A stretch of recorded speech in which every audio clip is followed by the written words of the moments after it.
Hey, it's good to see you. It is Monday. I hope you've had a good day. I've had a, well, I've had a frustrating day. I didn't get started on my day job till about lunchtime today. It was about noon before I could even log on and get anything done. Um, I sent my younger son to school this morning and I said, "Do you feel all right?" He said, "I don't know. I'll try." And so he went and got on the bus and I made a bet with myself. I'm like, "All right, I'm going to get a call from the school before 10 o'clock this morning to come pick him up." Sure as the world, 9:43 a.m. I got a call. And this was after I'd been running around all morning trying to find a Wells Fargo that was open. Okay, I had a little issue with my accountant and there was a little screw up in my payment for my taxes. So I had to get a big chunk of money in a cashier's check overnighted to the IRS like today. Like it's got to be done. I went around and around with my accountant and I don't know, the money was supposed to go and it did not make it for some reason. Long story short, it's done, but it took me for freaking ever because I went to two different locations, two different Wells Fargos, and they were temporarily closed. Like they didn't have staff or something. So I ended up going to three different places trying to get my check. I finally got a cashier's check done, and then I had to go to the post office and overnight it, and so that was a whole deal. And as soon as I got home from that, my cell phone rang and it was the school. I'm going to go pick my son up. And they did a COVID test. They said, "We can do a COVID test if you want us to." I said, "Okay." And the nurse kind of a bitch. She was like, "No, I can't accept okay. I need you to say yes or no." And I'm like, "Damn it, this day is not going the way it was supposed to go." "Yes, ma'am. Yes, please do a test on my son." It came back negative. I still had to go pick him up anyway. What was the point of the freaking test then? So, because he was still complaining of a stomach ache, I told him, I said, we're going to have to just do like a process of elimination. We're just going to have to eliminate stuff from your diet and see if it's something you're eating or not. Like, I don't know what's going on with you. I don't know. It seems like it comes and goes. Um, and then he got mad at me because I kicked him off the Xbox at about 8 o'clock this evening. He's in there on his little Time Life, Judy from Time Life headset talking to a friend of his, hooting and hollering and having a good time. I said, "You don't act like you feel too bad." And as soon as I said that, he's like, "Oh no, I actually do." So I don't know, but he was a little spicy over it. Like, "Well, you need to go to bed anyway, so get off there."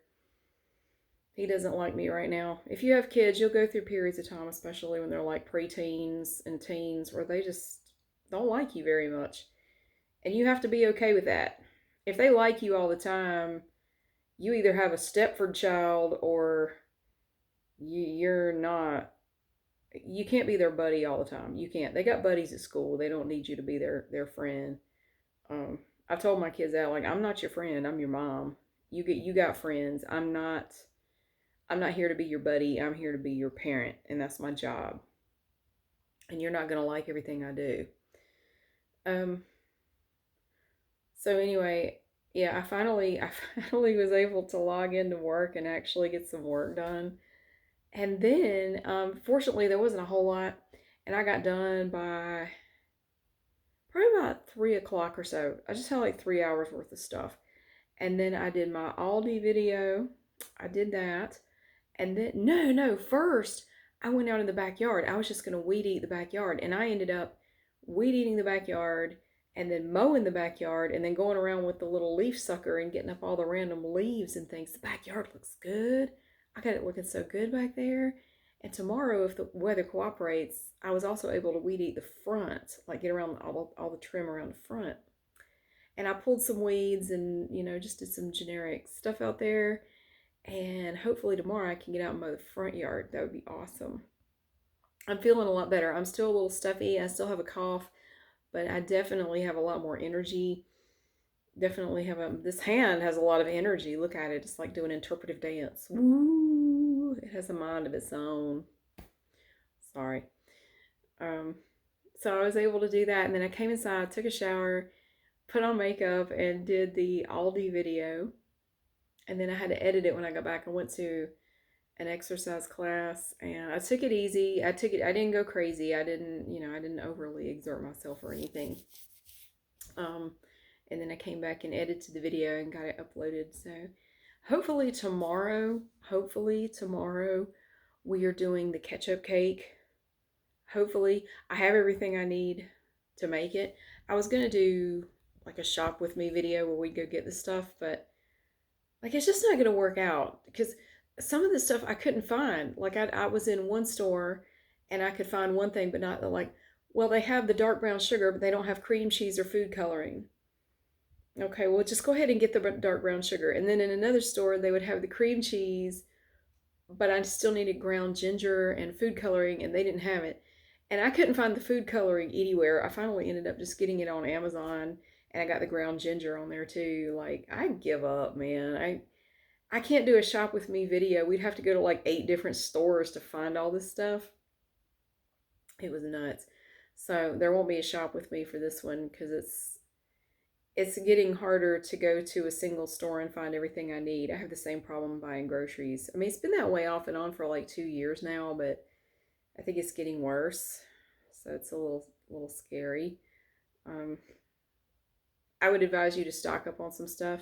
I'm not saying go crazy. This is not any kind of professional advice or anything, but maybe throw an extra thing of rice and beans or a can of something in your cart when you're shopping might not hurt to stock up a little bit on some stuff. I've been doing that. I've sort of been working on doing that over the last 6 months or so.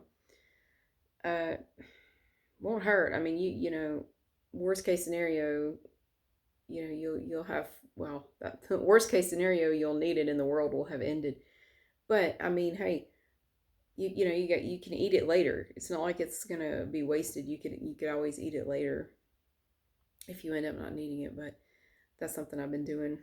Um, what was I gonna say? So yeah, I'm hoping we can do the ketchup cake tomorrow. My goodness, the ingredients have been sitting around in my kitchen now. I've been slowly getting the ingredients for this damn cake for like a week now. I'm getting tired of looking at them, so hopefully tomorrow we can make this cake and see what the heck it tastes like. I even got the Heinz ketchup. First time I make something in a video, like bake something, I always follow the recipe to the letter. I always try to do exactly what it says. And people in the comments always, oh, you should have done this. You should have. No, I follow the recipe exactly, and we'll see how it turns out. Unless there's an ingredient that I just literally cannot get, or there's just something that's just not possible. I always follow it exactly, and then if I want to make it again later, I can change it around or whatever. But I always follow the recipe exactly the first time. And it said to use Heinz ketchup because I think it's a Heinz recipe. But I made sure to get Heinz ketchup. I didn't need any ketchup, but I got some. It won't go to waste. My God, my older son puts ketchup on everything. I'm not really like that. My younger son hates ketchup. He can't stand it. Um, but it'll get used up. Anyway, I want to tell you a little story. I was thinking about this earlier today, and it's about people. Don't be people. Be a person. So it's like that line from Men in Black where Tommy Lee Jones, Agent K, I think he was, said, a person is smart. People are dumb, panicky animals. And they are. A person can be smart, but you get a group of people together, they are dumb, panicky animals. A group of people is often very irrational in the things they do. That's how you end up with, mobs of people with torches and pitchforks and, you know, witch hunts and stuff. I was thinking about this experience I had in the 8th grade. And I think about it because, people are so quick to get mad and scream and holler at people, especially on the internet, over perceived slights. They get mad on behalf of other people. And, that's why I try to stay. I don't get on Twitter. I don't do shit on Twitter. I don't care. I try not to read a lot of stuff on social media because it's just a fucking dumpster fire. I mean, people have lost their minds. Everyone's looking for somebody to attack. People have gotten hooked on being outraged, on being righteously indignant, and having somebody to attack. Whether it makes any sense or not, it doesn't matter. It's just like the Salem witch trials. It doesn't have to make sense. We just have to attack somebody, anybody. I can't even go on the Nextdoor app because people are doing it on there. People have lost their minds. And it's easy to think that, oh, I would never do that. Like I would never follow along with the crowd if they were being irrational. It's like that picture of started raining all of a sudden. It's like that. I don't know if you've seen the picture of all the people saluting Hitler, and there's that one guy standing there with his arms folded, just the one guy, and everybody else is doing it. And everybody likes to say, oh, I'd be the guy with my arms folded. I wouldn't go along with you. No, you probably would not be the guy with the arms folded. Very few people would be that guy. Very few people would be the guy with the arms folded. And I learned that too when I was in the cult, when I was in an abusive church. Um, I wrote a whole book about it called River Road. You can find it on Amazon. Um, I learned a lot about human behavior. I think I learned more about human behavior in that 1 year in that group than I learned in 4 years of college getting my psychology degree. People are, it's amazing how easy it is to sway people, even very, very smart people. I don't give a shit how smart you are. You would be surprised how easily people can sway you and alter your behavior. I saw it in there over and over and over. Very, very smart people, doctors, lawyers, not, your typical dumbass. I mean, I'm talking about college educated, smart people. Not that you have to be college educated to be smart. I know a lot of people who are not, who are smarter than I am. Um, yeah, under the right circumstances, you could be very easily swayed into doing and saying all kinds of things that you never thought you would. I saw it in there. Yeah, on those Wednesday night services that were not recorded. Yeah, I saw a lot of that. Calling people out. There was a lot of public shaming in there on Wednesday nights. Wednesday night services were not recorded or put out anywhere for anyone to see. And that's when the pastors would call people out for inappropriate behavior. And people were encouraged to rat out other people for inappropriate behavior. And it was very stressful. I didn't like going on Wednesday nights. I got called out some. I got called out not only a couple of times. Some people you could really tell, like, they really had it out for some people. Like, there were some people you could tell the pastors wanted them out. They didn't want them in that church. And they had their little minions constantly following them and calling them out for every little thing they did. Every little thing they did. Until they were finally just kind of drummed out of the church. And, it was hard to watch. But anyway, you want to remain a person. You don't want to become a people. You don't want to become a part of that. But it's hard not to. It's hard not to. It's very appealing. I think it's part of human nature. You want to be part of the group because we are a social animal, and it's part of our survival. We wouldn't survive too well on our own. We need our people to survive. I mean, it's that's evolution. You're never going to completely get rid of that, I don't think. We have this strong desire to be part of something, part of the group, um, because it's about survival. So that's not the story I wanted to tell you, but that's where I've seen it the most, and it scares me because so much of what I experienced in the church I see in people all the time, and I've been seeing it for 2 years. The same behavior, like all of a sudden you will hear everyone parroting the same words and phrases, and it was just like in the church, and it gives me goosebumps to hear it. Like they're just words and phrases that all of a sudden it's like spontaneous. Everybody's using them, and it's weird. It's like they were all activated at the same moment, and it's freaky, man, because I experienced it in the church. There were words and phrases you were encouraged to pick up and use. And it's the same concept. If they can control your thoughts and your words, they can control you. Once they've got your speech and your thoughts, they've got you. They've got you. And I was reminded of an experience I had all throughout 8th grade.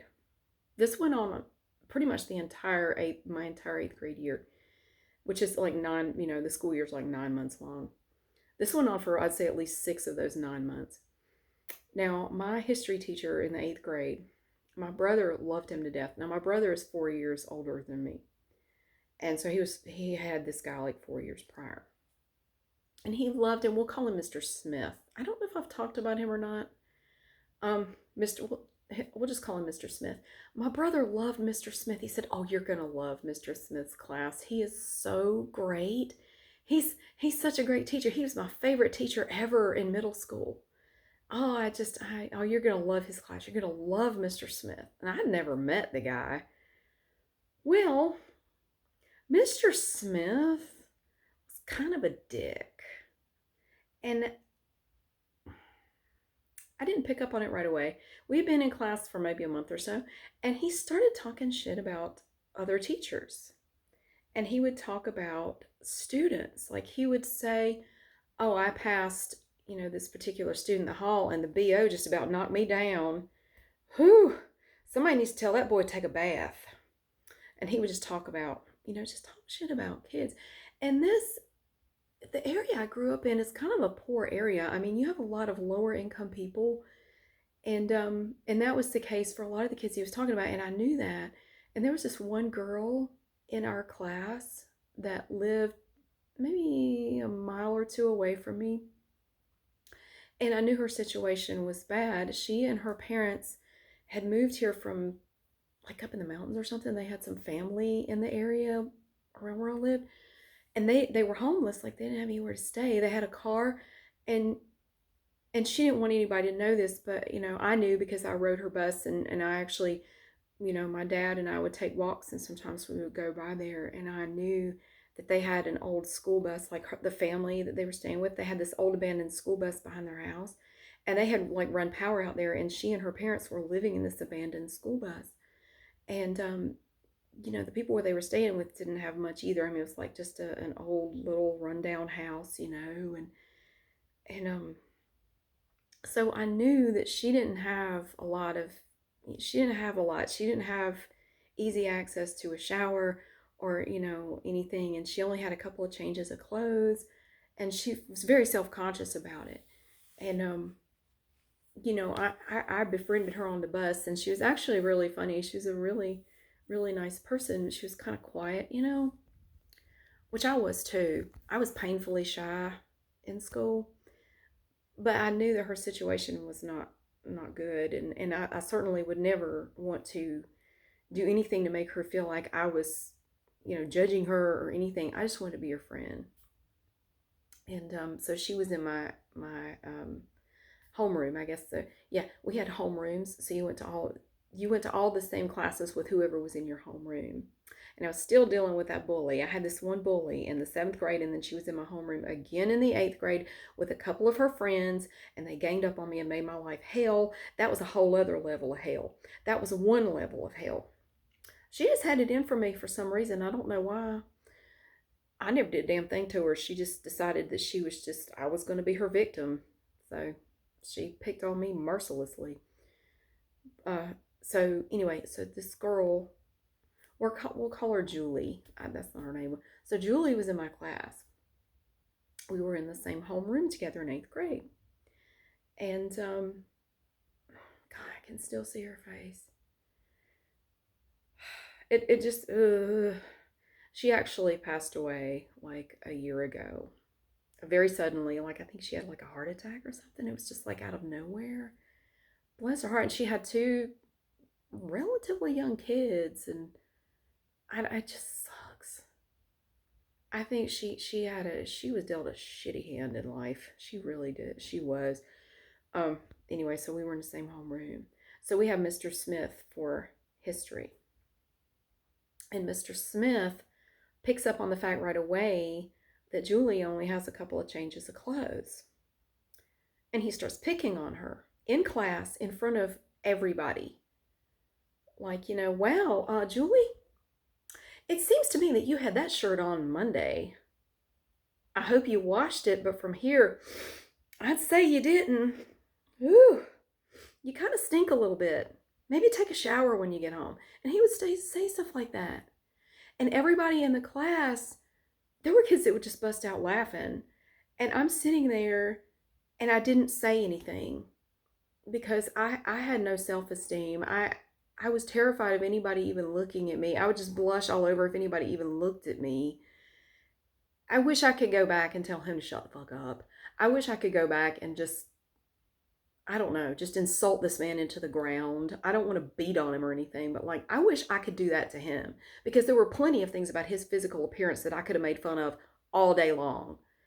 I mean, he was no Greek god himself. Like you are nothing to talk about, you little squat nasty man. So he would embarrass her, and this went on for so long. And she ended up she just quit coming to school for like half the year. I don't know where she went. She just quit coming. She just quit coming. And she did eventually come back. I think like the truant officer made her come back. I'm not really sure what happened there. I never found out. And I didn't ask because I kind of felt like it wasn't my place to ask. Like, I'm not gonna be nosy or anything. But she quit riding a bus. It's like she just vanished for a while. And he really embarrassed her. And you could tell, I mean, she would put on a brave face like, but you could tell it really bothered her.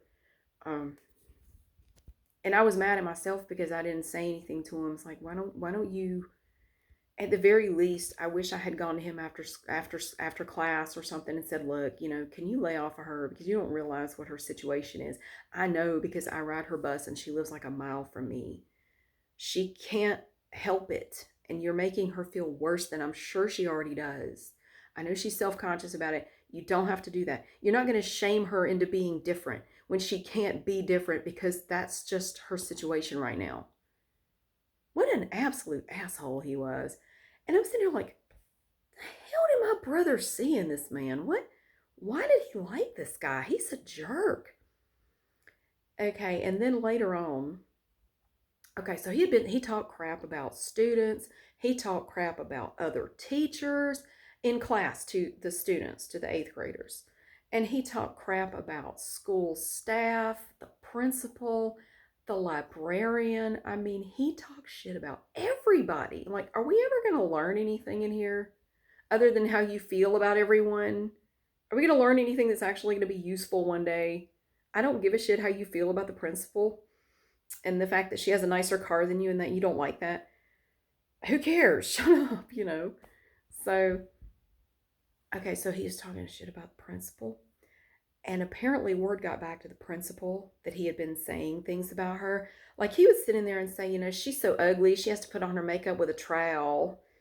And I forget how he said she puts on her eyeshadow with a paintbrush and she looks like a clown. Now she did wear very heavy makeup. I think if you wear a lot of makeup, it makes you actually look older, like ages you. And she was a really heavy smoker and she was maybe in her 60s, but she did wear a lot of makeup. But I didn't need him to tell me that. I mean, but she was a nice person. I didn't have a problem with her. I didn't really know her, but she did kind of wear a lot of makeup. And he would talk about the fact that she wore a wig and that's not her real hair. And, just stupid, like petty stuff. I know this guy, he was probably in his mid 50s, I would say, mid to late 50s. I'm not really sure. He was somewhere in there. He looked a lot like Higgins from Magnum PI, only Higgins was more attractive. This guy was like the squat, pockmarked face version of Higgins from Magnum PI. He reminded me of him a lot. And he had these big glasses that he wore. And he was just so disgusting and judgmental. Well, anyway, yeah, so it got back to the librarian that he had been talking about her. And apparently she confronted him about it because he came into class one day and he's like, well, and we'll call her Miss Jones. Miss Jones apparently got word that I talked about her makeup and her wig and the way she dresses and the fact that her clothes are too tight and this and that. Well, you guys are the only ones I talked to about that, so had to be somebody in here that went and told her that I said that. So who's the little tattletale in this class? Hmm? And then, of course, nobody spoke up. And he goes, well, we'll find out. And over time, over the next few weeks, he continued to talk shit about people, including the librarian. And then he would stop and go, oh, I better not talk. Somebody might tell. And he'd kind of look around the room like this. Somebody might tell. And there'd just be this nervous laughter, like, okay. Well, people being dumb, panicky animals, the tension got to the point that's like, we gotta figure out who's doing this. We gotta figure out who's tattling to Miss Jones about Mr. Smith. We gotta find out who's doing this. So a group in the class got together and decided it was me. I don't know why. I had nothing to do with the librarian. I don't go hang out in the library. I didn't spend any more time there than anybody else. They just decided it was me. So they apparently went and told Mr. Smith that I was the one who went and told Miss Jones, what he was saying about her. So we get into class again and he starts talking shit again. And he looks right at me and goes, I better be quiet. Somebody might tell. And so then everybody in the class was going, oh, it was Mary. Oh, Mary was telling on him. Oh, she's a tattletale. So they started calling me Little Miss Run and Tell. Little Miss Run and Tell. And it got to where, first of all, I hated going to school because of the bully. And now I really hated going to school because I hated going to this man's class. They would pick on me. They would sit behind me like if we were taking a test or something, even in other classes, and go, Little Miss Run and Tell. Little Miss Run and Tell. You gonna tell on me? It was like psychological warfare. It was horrible. And I would just fight back tears. Like I was so, I hate for anybody to call attention to me in public. I mean, I've kind of gotten a little bit better about it as I've gotten older, but I was 12 years old at this point. You know, I was the youngest kid in the class just because of where my birthday falls. I'm 12. I don't know how to deal with this. I've got a teacher doing it. I've got everybody in my class doing it. Once the bully got in on it and her friends, they doubled down on it. I mean, they were following me around all over the place. They would follow me out to the bus saying it. So they get other kids saying it. They didn't even know why the hell they were saying it. They were just saying it because, well, these cool kids here are saying it, so we're going to say it too. Being people, not a person. People are dumb, panicky animals. They just go along with whatever's happening. Whether it makes any sense or not, they don't stop and think about it. They just do it. So this went on for a long time. And one day, Mr. Smith, same thing. He's just walking around in front of the class, talking shit, talking shit. I don't think I ever actually learned anything in that class. All I learned in that class, all I remember is that, well, two things.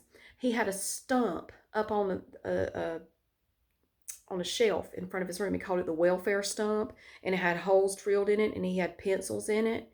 And if you forgot your pencil, he would humiliate you and say you were a welfare case. Why don't you come up here and get your welfare pencil? Welfare baby. He would say shit like that. I hated this man. I hated this man. He was disgusting. He would make us memorize Bible verses, and we would have to get up there and recite them in front of the class.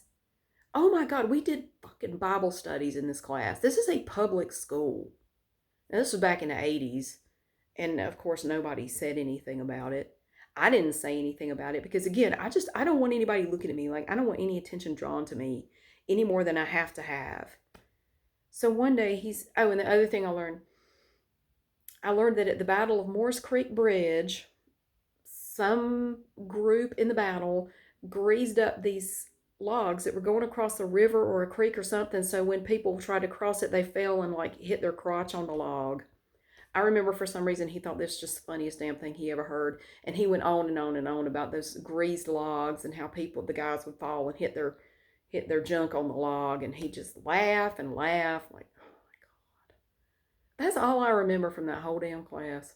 That and the welfare stump. You did not want to forget your pencil because he'd embarrass the hell out of you over it. I always had like 30 pencils in my book bag, so I would never need one because I didn't want to go through that. Okay, so one day he's up there and he's talking shit again. And he looked right at me again. And this time he pointed at me. He was like, I better watch what I'm saying. somebody might go and tell.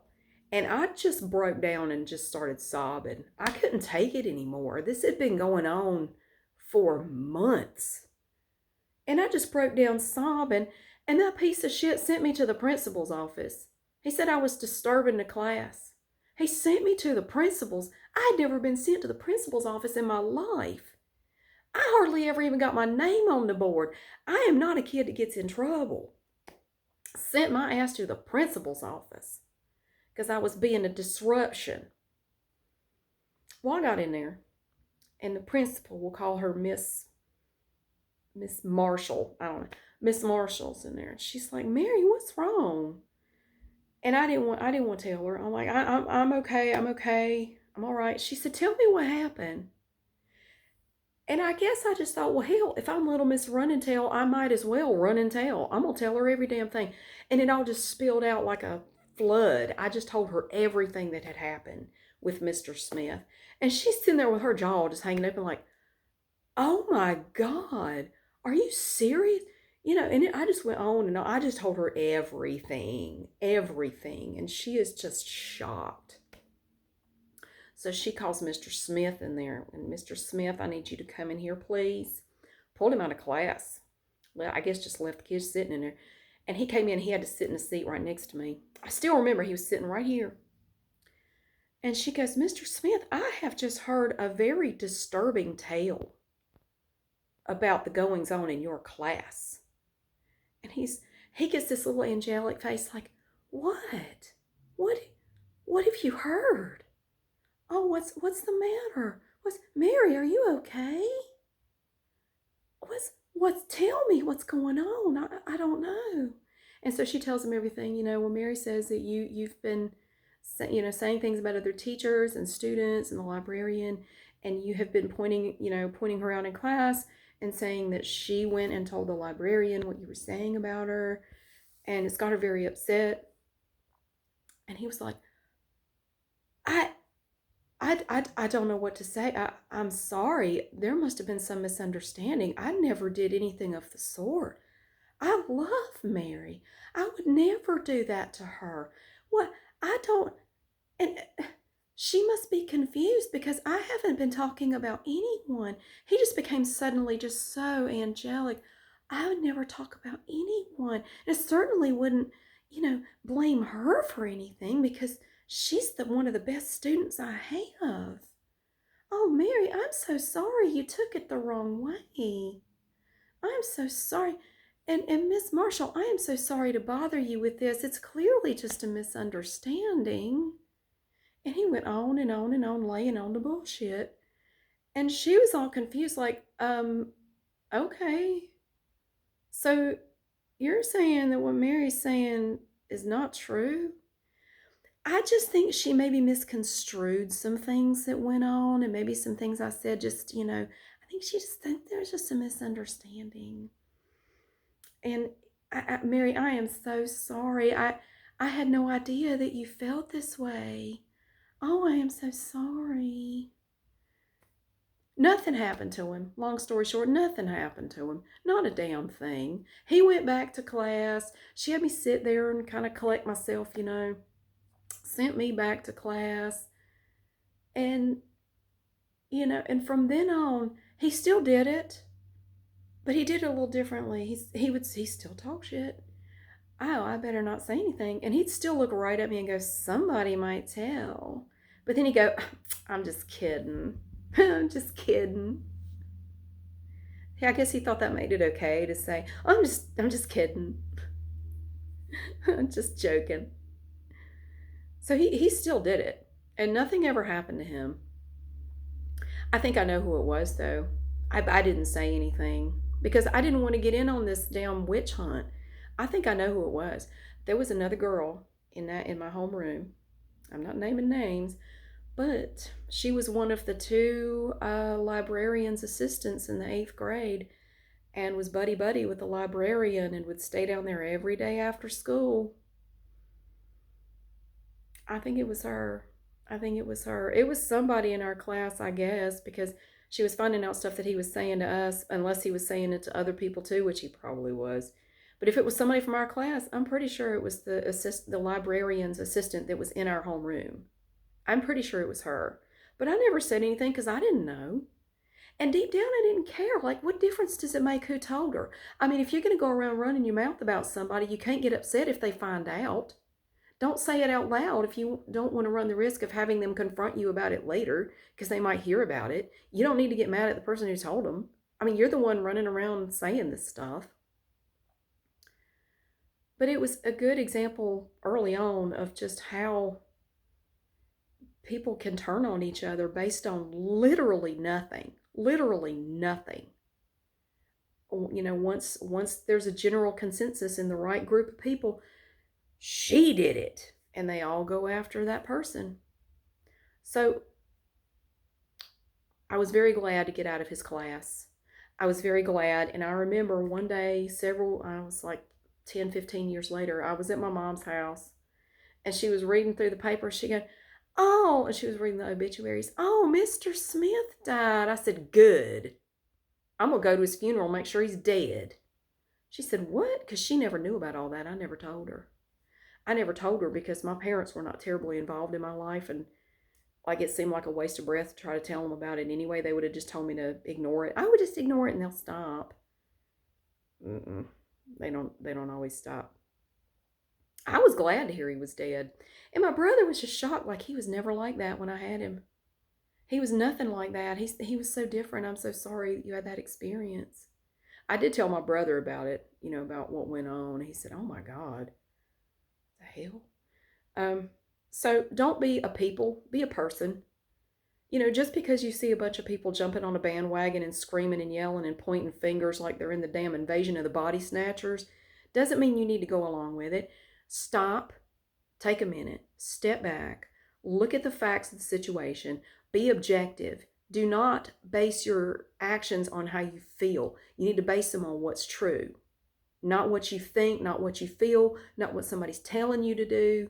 Base it on what's real. Because all too often, the people that get attacked are not the people that they don't deserve it. They didn't do anything to deserve it. So don't be a part of doing that to somebody else. Because I can tell you from being on the receiving end of it, it sucks. It sucks and it shouldn't happen. And you have no defense. When you have a mob coming after you, there's really nothing you can do. Because when I tried to defend myself to these people and tell them, I didn't tell, I didn't say anything to her. It's like, well, then why are you being so defensive then? You seem awfully defensive to me. You wouldn't be so upset if you weren't the one that did it. So to them, it was just further proof that they were right. They will take anything and see it as proof, as evidence to back up what they believe. So be a person, don't be a people.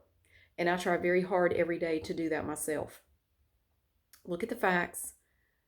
Don't fly off the handle at because somebody told you something. Don't go crazy. Stop, take a minute, sleep on it.